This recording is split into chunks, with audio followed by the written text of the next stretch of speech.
Norway is one of the richest countries in the world. We have tons of oil, a good healthcare system, little obesity, and low mortality. Still, we have the highest rate of people on sick leave. How is that possible? Well, the easiest answer is that we're all lazy and take advantage of a generous system. With 100% of your salary paid, whether you go to work or not, who wouldn't call in sick when needing a break from a busy life? Or, as my American colleagues say when I present our welfare system to them, it's really amazing that you people work at all. That is exactly why some politicians want to make the system stricter, by cutting the benefits and forcing people back to work.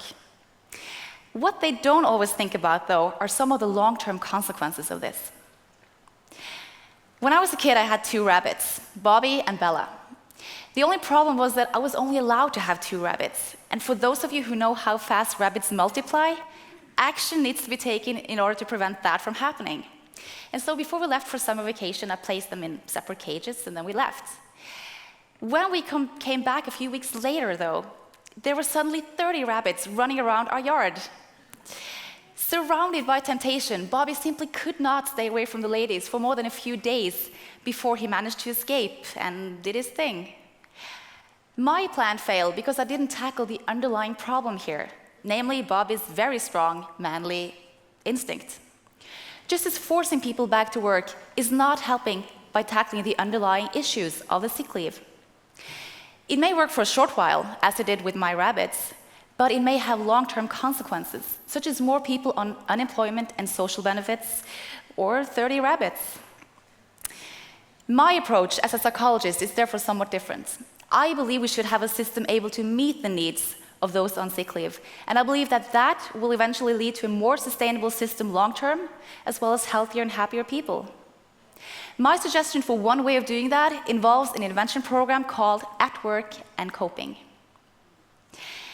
About 4 years ago, an historical event took place in the Norwegian health authorities. They wanted to test the effect of a new intervention program that had been developing for some time, and in order to do that, they commissioned a randomized controlled trial to happen.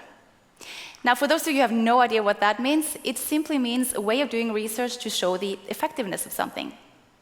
In fact, it is the best way to show whether one thing works better than another. Together with this team, we were given the mission of finding out whether this program worked. The At Work and Coping program was designed to help people cope at work, whether they had been out of work for a long time or they were on the edge of falling out. I'll illustrate how the program works by telling a story, a true story. Karen is a woman in her 50s. She's highly educated and holds a managerial position in one of Norway's municipalities.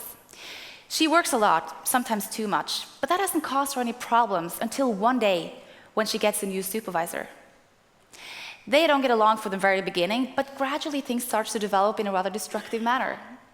Karen feels undermined and inadequate up until the point where the communication from the supervisor takes the form of bullying.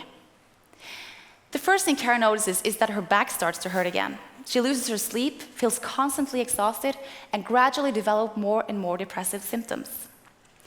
Finally, she can no longer work, but is compelled to go on sick leave. At first, that feels like a much-needed break and kind of like a relief, but it doesn't take long before Karen realizes that staying home is just making her worse. She's referred to a psychologist, but is told the waiting time is about a year. Meanwhile, the welfare authorities are at her case to get her back at work. They offer a number of different assessments and employment schemes, including a labor market course, and finally, when she's been out of work for more than a year, traineeship in a sheltered business. When she tells me this, her tone of voice gets sharper, and she says, "How on earth is a labor market course or traineeship in a sheltered business going to help me deal with my sociopathic boss?"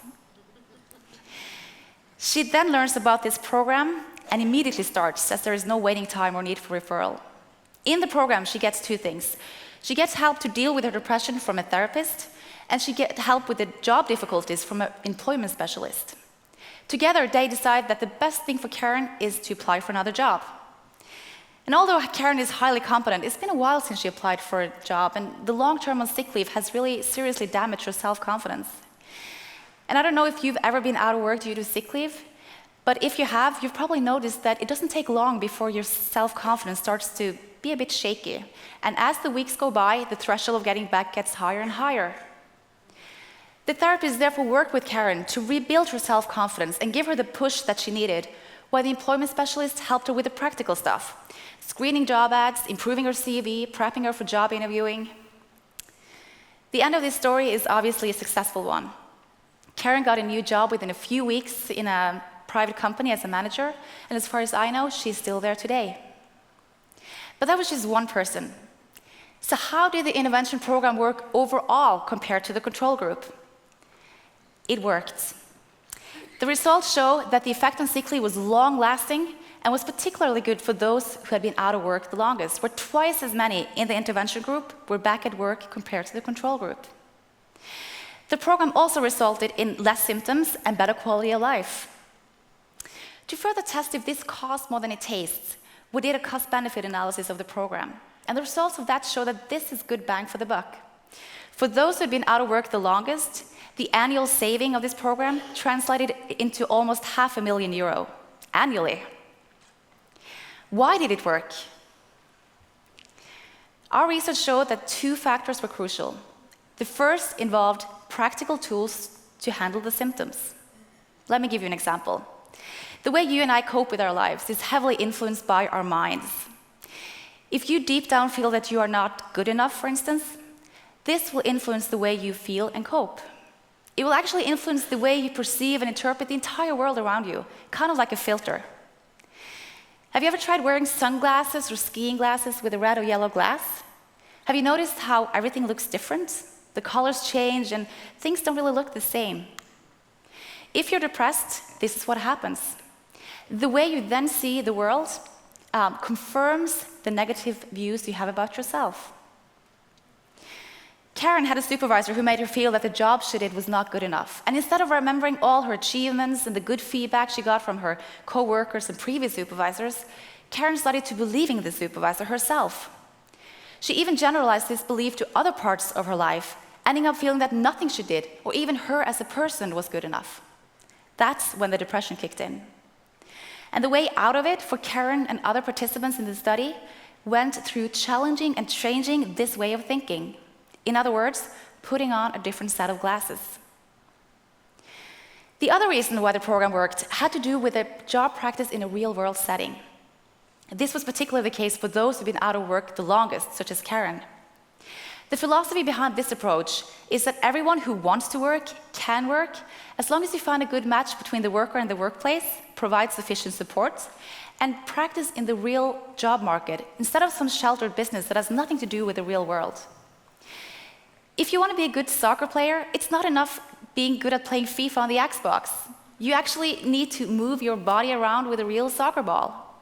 Just like Karen, she didn't need work practice in a sheltered business. What she needed was a competent person to sit down with her, realize that what she needed was to get a new job, and then help her with the practical steps to get there. So, did I answer my initial question? According to all the rankings that Norway triumph, we should all be skinny, rich, and happy, as the American saying goes. Instead, we are on sick leave. Why is that? I've tried to answer the question by showing you who the people on sick leave are. They are essentially you and I when confronted with a situation in life that exceeds our abilities to cope. Maybe our system allows for that to result in sick leave to a larger extent than in other countries, which could be a good thing, acting as a safety net for us. But it could also be a bad thing if the sick leave endures, which it often does. I've presented one strategy today that we know is effective in reducing sick leave by tackling the underlying problems. Through work-focused therapy, the participants were helped to change their destructive ways of thinking by replacing the depressive glasses with more constructive ones. And through individual job support, participants were given the necessary push and support to get back into the real job market without any long vocational rehabilitation first. I believe this strategy is much better than cutting benefits and forcing people back to work. Why? Because if you were Karen, what would you have wanted? I know that I want a society that is there for me if I ever need a safety net, not by forcing me back to work, but by giving me the necessary tools to help me cope again. Thank you very much.